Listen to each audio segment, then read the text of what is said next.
Bonsoir à toutes et à tous et bienvenue dans Paris c'est Fou les News, votre rendez-vous d'actu en direct. Nous sommes le vendredi 22 juin et c'est parti pour 25 minutes d'infos. Bonsoir mon petit Stéphane Damour. Bonsoir Marie et bonsoir à tous, ravi d'être avec vous sur Énergie Paris avec ce soir en invité la ravissante Louisie Joseph. Son nouvel album baptisé Ma Radio sort dans quelques jours. Le premier extrait chante tourne sur toutes les radios depuis quelques semaines. Louisie sera sur notre plateau tout à l'heure. Et Thomas Joubert, lui, viendra nous livrer les indiscrétions quotidiennes de vos célébrités préférées, sans oublier bien sûr votre zapping. Mais tout de suite, les titres, c'est parti. Et pour débuter, nous reviendrons sur l'un des nombreux concerts donnés hier soir à Paris, à l'occasion de la Fête de la musique. Et vous verrez qu'il y avait du monde, place d'Enfer Rochereau. C'est la semaine prochaine que sortira le film d'animation événement de cet été, L'Âge de glace, en partenariat avec Énergie. Nous vous livrerons quelques indiscrétions sur le 4e volet des aventures de Mani, Sid et Diego, qui te ressemblent un peu. C'est vrai.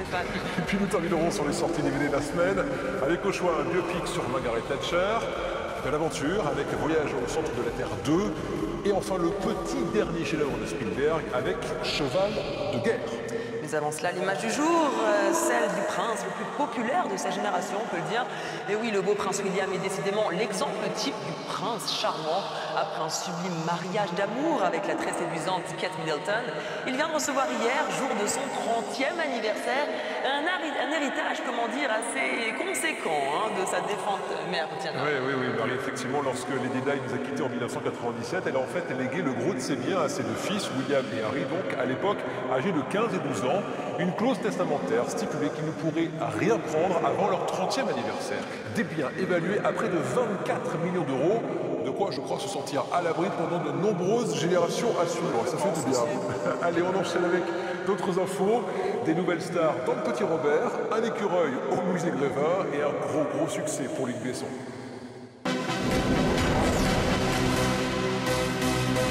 Futures stars d'Hollywood retiennent leur souffle. Luc Besson va prochainement ouvrir sa propre école de cinéma. Oui, mais problème, la nouvelle a fait l'effet d'une bombe sur la toile, puisque le site internet de l'école est saturé depuis mercredi et l'ouverture des inscriptions. L'école de la Cité ouvrira ses portes en septembre prochain à Saint-Denis et devrait accueillir une 60aine d'étudiants. Cerise sur le gâteau, la formation est gratuite sans condition de diplôme. Les futurs Brad Pitt et Angelina Jolie se rassurent, puisque les inscriptions devraient reprendre très prochainement. On continue ses indispensables avec l'écureuil le plus célèbre du monde. Scrat a désormais sa statue de cire au musée Grévin. Pour l'occasion, la petite bête a été immortalisée en plein effort pour attraper un gland géant. Cette nouvelle inauguration s'inscrit dans le cadre des 130 ans du célèbre lieu du boulevard Montmartre. Et pour les fans du petit écureuil, vous pourrez le découvrir au cinéma dans L'Âge de glace 4, La dérive des continents, dès le 27 janvier. Qui dit nouveau mot dit aussi nouveau nom. Comme chaque année, de nombreuses personnalités ont fait leur apparition dans le dictionnaire du Petit Robert. Jean Dujardin et son film multi-récompensé The Artist sont enfin dans le livre préféré des écoliers, au même titre que Brad Pitt ou encore Jodie Foster.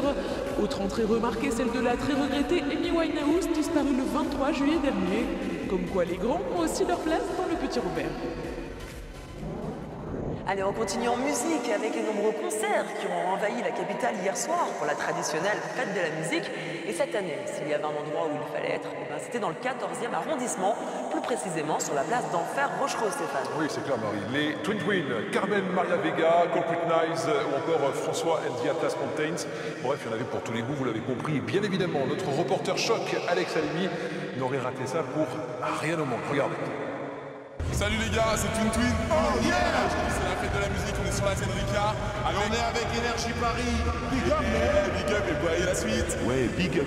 Voilà les Twin, l'un des groupes qui jouait ce jeudi sur la place d'Enfer Rochereau, l'un des spots qui réunit le plus de monde chaque année pour la fête de la musique.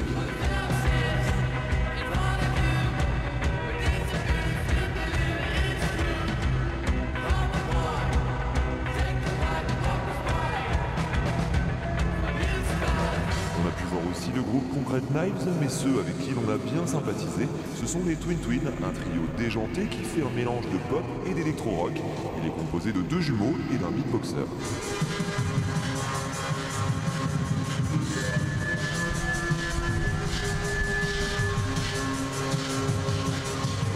Nous on mélange le rock, l'électro, les boîtes à rythme, les chansons, c'est populaire, on s'éclate quoi. En fait on se pose pas vraiment de questions, on est libéré quoi.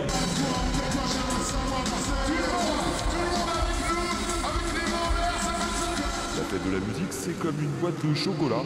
On ne sait jamais sur quoi on va tomber, du bon ou du moins bon, mais l'essentiel, c'est de se faire écouter.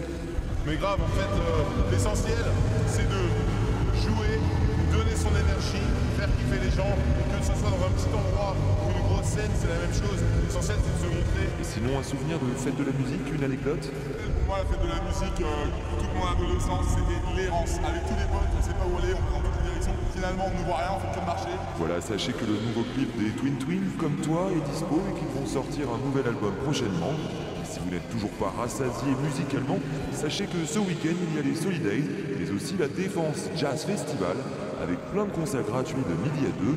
On retrouvera notamment Alice Russell, Connie Chestnut, et en clôture le 1er juillet, le groupe de l'Assaut. Alors certains d'entre vous ont peut-être pris un vélo justement pour aller à la fête de la musique. Eh bien sachez que c'est ce week-end que la mairie de Paris fête les 5 ans du Vélib. Oui, en organisant les 24 ans de Vélib avec un principe très simple, se lancer dans une course de relais en Vélib, donc sur un circuit installé au cœur des Champs-Élysées.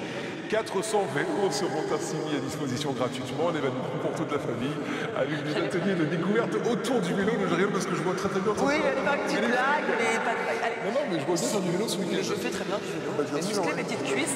Allez, surtout restez avec nous sur Énergie Paris. Dans quelques minutes, nous recevrons la chanteuse Louisie Joseph. Alors que son single Chante est diffusé en radio, son deuxième album, baptisé justement Ma Radio, sort dans quelques jours. Louisie Joseph sera là pour vous en parler. Et bon, il y a le clip. Puis on parlera également de cinéma, tenez, avec un film d'animation, l'événement, film d'animation événement L'Âge de Glace 4, qui sort sur les écrans la semaine prochaine. Succès garanti donc pour les aventures de Mani le mammouth, cible paresseux de Diego le tigre. Ah, le petit tigre vient de nous rejoindre d'ailleurs. C'est gentil. Il fait bien le tigre, Thomas Joubert. Tu peux nous faire... Voilà. Il sera là à la première séance mercredi prochain pour L'Âge de Glace 4. Carrément. On commence. Ah, on voulait pas la faire. On voulait pas la T'as vu? faire. Mais écoute, il l'a comme fait. scratch. Ah oui, Oui, tu rechercheras un petit gland. Le gland d'or. Alors, on commence donc avec des nouvelles du clip du rappeur Orelsan. Bah ouais, Orelsan qui est devenu un des artistes français incontournables avec son deuxième album, Le Chant des Sirènes. Un nouveau single vient de sortir, Ils sont cool, en duo avec son pote Gringe. Vous allez voir qu'ils se sont amusés comme des petits fous dans ce clip très réussi. Ils se sont déguisés en chevaliers du Zodiac. Et oui, comme à l'époque, un clip tourné en Grèce, Stéphane et Marie. Voici donc un extrait de Ils sont cool, le nouveau clip d'Orelsan. Regarde. T'as pas de supporter, toujours à Migo. Difficile à digérer comme quand t'as pas de chico. Amigo, mon espagnol a pas de niveau. Je connais la définition du mot classico.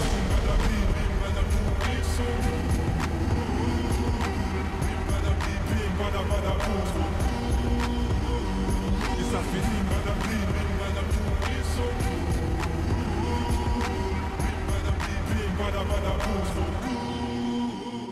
Voilà, Yes, Orelsan super un héros. petit peu plus tard, torse nu dans ce clip, donc allez le voir en intégralité si ça vous intéresse. Il y a un autre beau gosse qui se la pète un peu, Kanye West et Kim Kardashian, qui ont fait quelques petites courses apparues. Ah bah oui, c'est ça la vie de rappeur américain et de bimbo qui sert à rien. Kanye West et sa copine Kim Kardashian étaient donc dans notre capitale ces derniers jours, après le concert lundi dernier à Paris-Bercy avec Jay-Z. Et bien Kanye West a profité donc de cette virée à Paris pour vivre la grande vie des nuits au Georges V, une location d'une Lamborghini pour se promener dans Paris, très classiquement. Hier, ils ont déjeuné dans un grand restaurant parisien, la Villa, avec en prime une petite séance de shopping. Le site Hollywood Life affirme que Kanye West aurait ainsi dépensé plus de $50 000 dans seulement 2 magasins hier après-midi. Il se dit que Kim aurait flashé sur quelques vêtements et que Kanye lui aurait donc offert toute la collection dans toutes les couleurs. C'est assez classe. Ça prouve en tout cas qu'il est soit lui très amoureux, soit qu'elle en C'est un profite peu avec ça. indécent, avec tout ce qui se passe en ce moment. Mais bon. Allez, on revient sur le film Intouchable qui a, ça y est, enfin traversé l'Atlantique. Oui, c'est vrai, le film événement l'année dernière avec Omar Sy et François Cluzet qui vient de sortir aux États-Unis, précédé d'une excellente réputation après son carton en France. Un succès qui serait arrivé jusqu'aux oreilles de Barack Obama et de Michelle Obama, puisque le New York Daily News affirme que le couple présidentiel américain a demandé une copie du film pour s'organiser une projection privée à la Maison-Blanche. Voilà, Intouchable qui devrait également connaître prochainement un remake américain avec dans le rôle de François Cluzet Colin Firth et le rôle de Omar Sy pourrait revenir à lui-même. Voilà, c'est ce qui se dit en ce moment. D'ailleurs, Omar Sy a arrêté le service après-vente des éditions pour aller passer une année à Los Angeles. Ceci expliquerait peut-être cela. Voilà. Et on termine avec Rihanna qui prête sa voix pour un dessin animé. Oui, je ne pouvais pas terminer ces dernières indiscrétions, Marie et Stéphane, avec une info sur Rihanna, vu que je vous en ai à peu près parlé une fois tous les 2 jours. Quand c'était pas Rihanna, c'était Katy Perry, ou Justin Bieber, ou les One Direction. Voici donc l'info du jour sur Rihanna, ma chouchoute qui poursuit donc sa carrière au cinéma après le succès de Battleship. On va la retrouver, tu l'as dit cette fois, dans un film d'animation où elle prêtera sa voix à un des personnages. Prochain film d'animation des studios DreamWorks, un film intitulé Happy Smack Day. Voilà, ce sera donc prochainement au cinéma, une histoire d'alien comme ça qui envahit la Terre. Et ce sera la première fois que Rihanna participera à un doublage. Et je te fais un bisou parce que c'est ta dernière, mon Thomas. La dernière chronique de l'année. pour Thomas Joubert. Merci d'avoir Très été triste. avec nous, Thomas. Bah oui, comme Regarde. la radio, c'est mon dernier mot, voilà. Mais on se retrouvera. Ce n'est qu'un au revoir. Bisous, Stéphane.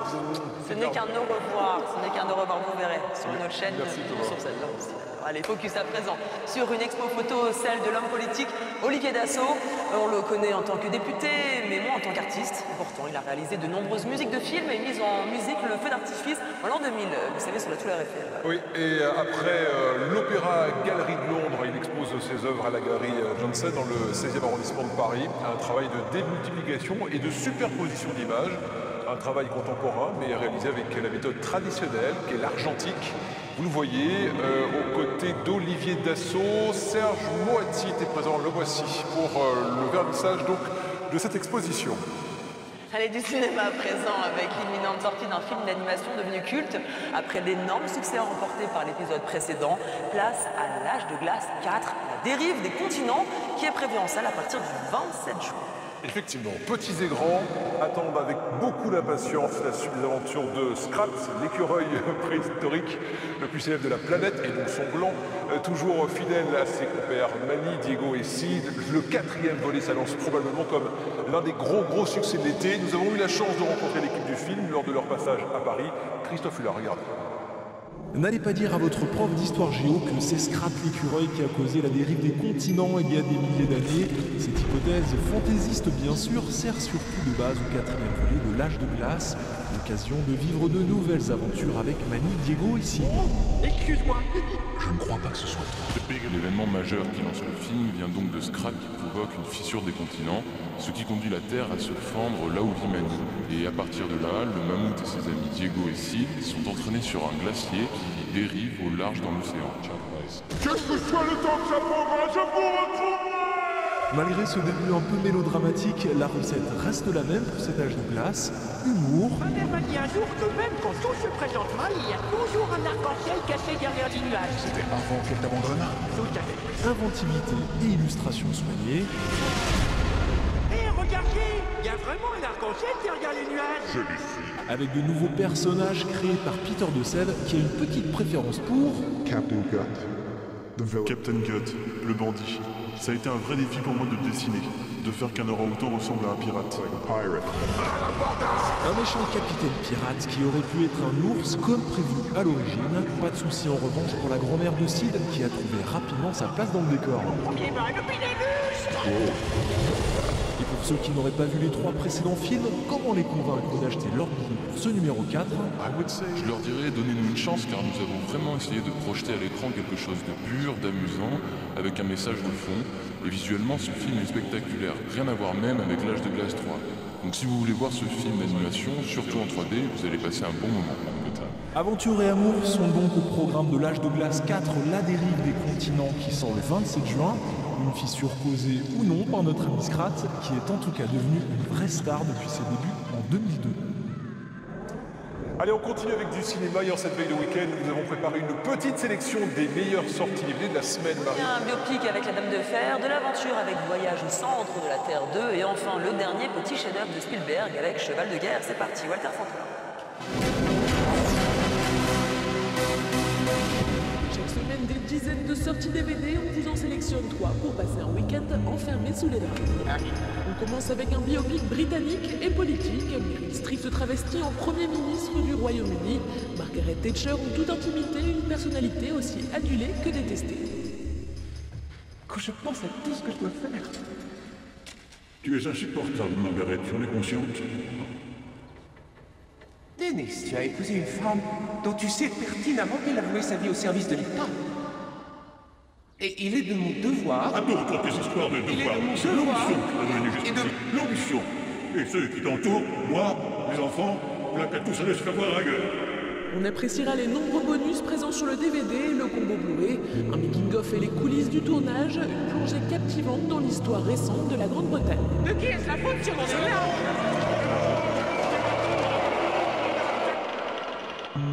On enchaîne avec la dernière grosse production du dieu Steven Spielberg. On avance, Joey! On avance! Le roi de la caméra signe une fresque aussi spectaculaire qu'émouvante sur la grâce de l'être humain. Allez, mon grand! Montre-lui comment tu marches!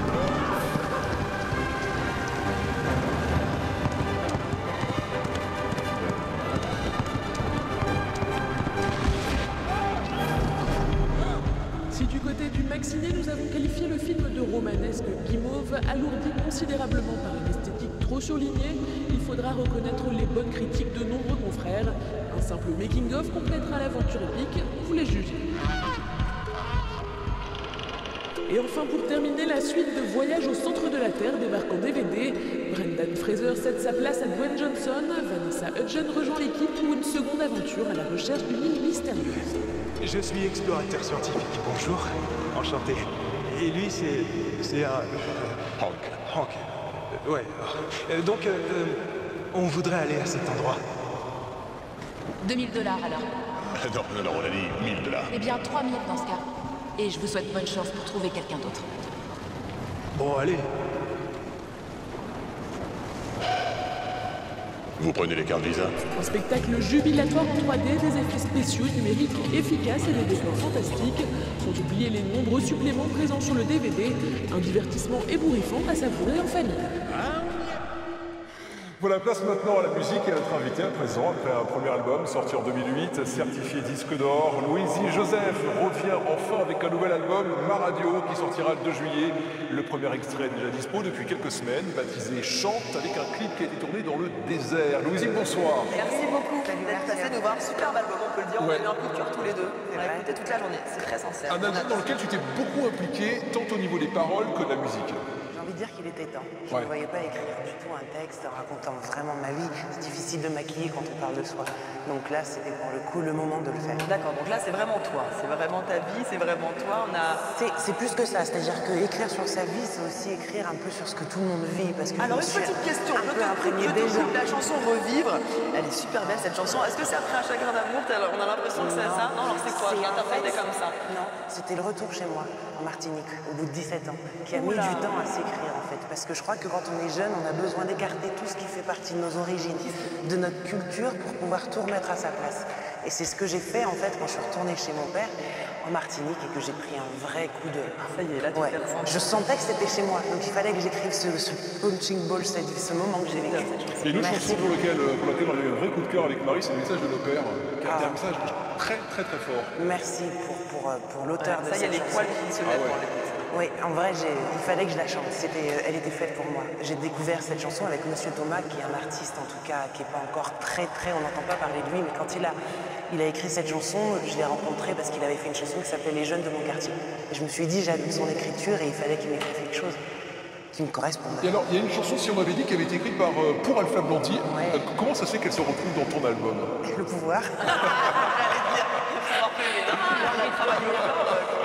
Non, j'avais envie de faire du reggae et de rentrer vraiment les deux pieds dedans. Ah oui, c'est très reggae cet album. À part l'extrait qu'on va écouter. Oui, effectivement. Mais pourquoi d'ailleurs tu sors cet extrait pop alors que tout le reste de l'album c'est du Bob Marley Cet extrait en fait que vous entendez malheureusement, c'est pas la version qui a définitivement sur l'album, c'est un soca dancehall. C'était une façon pour moi de vérifier tous les reggae que j'ai connus, qui font partie de ma radio, de ma culture musicale. C'est du reggae urbain, c'est Chante, la première version qui ira sur l'album, c'est une autre vertion que celle que vous avez écoutée. Que là on va écouter tout de suite.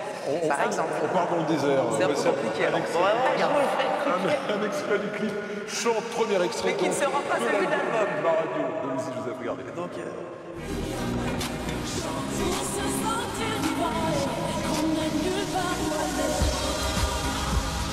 Des mots que j'ai 4 ans qui prennent du sens, s'appellent le temps. Des mélodies pour ce qu'on aime, parce que c'est tout ce qu'on a et qu'on a nulle part à aller.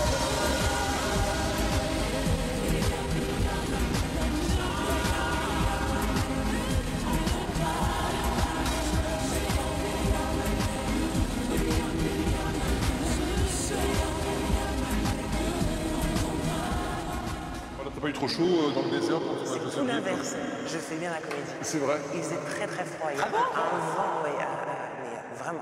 Il y a un autre clip qui a été tourné là-bas. Ah oui, Frozen de Madonna. Alors les couleurs avec la post-prod, ça change vraiment, parce que là pour le coup c'est un vrai travail de post-prod. Cette idée de chaleur qu'on ressent qui n'existait pas. Alors dans l'album, Mario donc, qui sort le 2 juillet prochain, il y a aussi une reprise de Rhythmix. Comment alors, c'est le titre, hein, c'est There Must Be an Angel. C'est pas exactement en termes de sonorité la version originale, c'est beaucoup plus reggae, beaucoup plus ska, voilà, c'est ça. C'est un ska.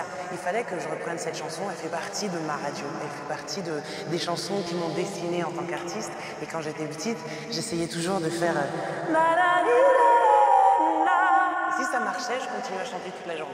Sinon je me tais, parce que ça veut dire un peu quand même que je suis en dessous de mes capacités vocales.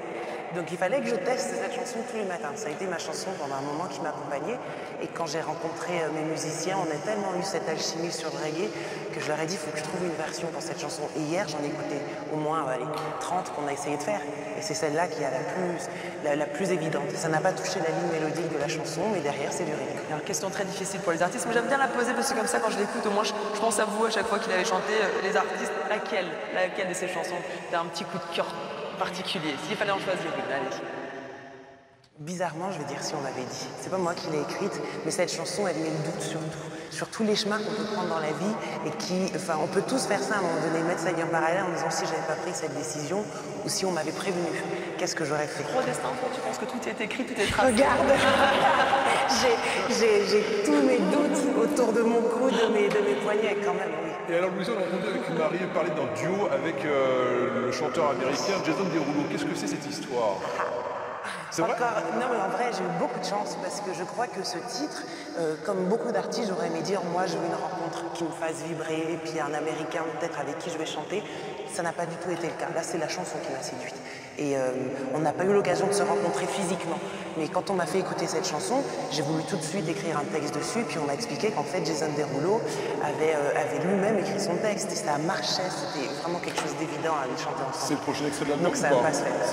Non, parce que je pense que c'est pas donné un signe de l'album. Ouais. Peut-être que ce sera un double single qui passera en même temps que chante sur les radios, mais je pense pas que ça soit un vecteur de cet album.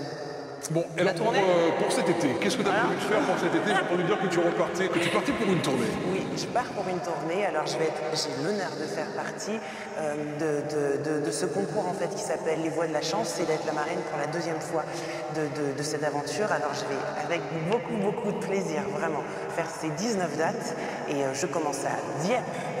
Si mes souvenirs sont exacts, le 13 juillet. Voilà. Et je termine à Cap d'Agde le 14 août. En tout cas, ma radio, oui. C'est juste la tournée FDJ Énergie 12. Exactement. Voilà, et le concours, les voix de la chance. Et on vous conseille vivement pour cet été cet album qui est plein de soleil, plein de reggae et qui est top. Effectivement. D'un artiste. C'est un artiste graffeur qui a fait cette pochette, une rencontre encore de cet album. Merci beaucoup. Merci et bravo mille fois pour cet album, il est top. Allez, encore un peu de musique avec une comédie musicale qui fait déjà un carton alors qu'elle n'est même pas encore sur scène. 300 000 albums vendus pour 1789, Les Amants de la Bastille.